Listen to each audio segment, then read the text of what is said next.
Well, here to weigh in on that is our panel, New York Post Washington Bureau Chief Daniel Halper, along with CBN's Chief Political Correspondent David Brody and Washington Times Editor Kelly Riddell. Thank you all for being with us. Kelly, I'll start with you, ladies first. He's saying he's not going because the media is dishonest. Do you agree? Well, and the media didn't want him to go. Let's just face the facts. In the weeks prior to this dinner and the announcement, CNN was threatening a boycott. Vanity Fair and Bloomberg canceled their dinners. You had Margaret Sullivan at the Washington Post saying now is the time to end the Washington Correspondents' Dinner, all because they didn't want to celebrate with President Donald Trump.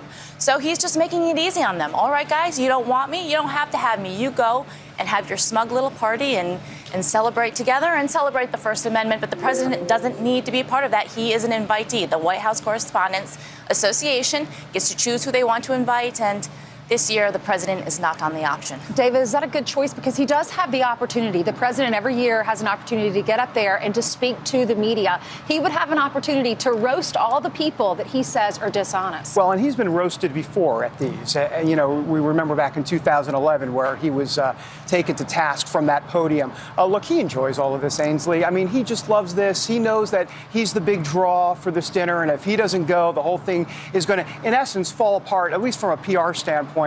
So he was loving every minute of this. And I think, look, the bottom line is his gut instinct.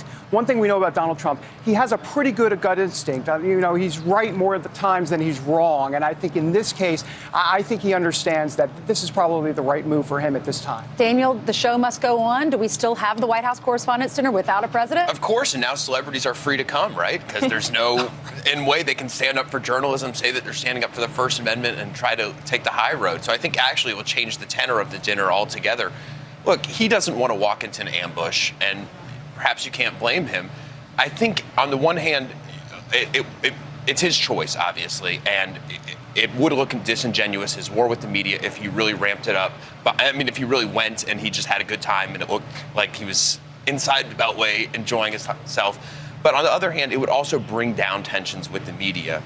And I think by not going, it is sure to ramp it up. And so there are drawbacks to him not going. And I think the continued war with the media is one of them. It's interesting that we have you two on the panel because you've been attacked in the public for getting your question in at the press briefing recently, representing CBN and New York Post. Are you surprised at this reaction from him? Well, a little bit. Surprised at the reaction that I've been getting, or that he's, a little bit, because I know these guys. And, look, I mean, I've been in the business 30 years. We have a huge audience at CBN, actually a worldwide audience. And so to kind of marginalize us from some of what the mainstream media is doing is really not only disingenuous, but factually inaccurate. And so it's been a bit frustrating. But, we got a thick skin. You got to have a thick skin in this business. Daniel? It's not personal. Everybody's competitive. There's a bunch of people in that room, and everybody wants a question, and people are annoyed when they're not called on. It's not personal. It's just people are annoyed that they're not getting attention. They're not being called on themselves. All right. Thank you so much for joining us. We appreciate it. Coming up, more of our exclusive sit down with the president.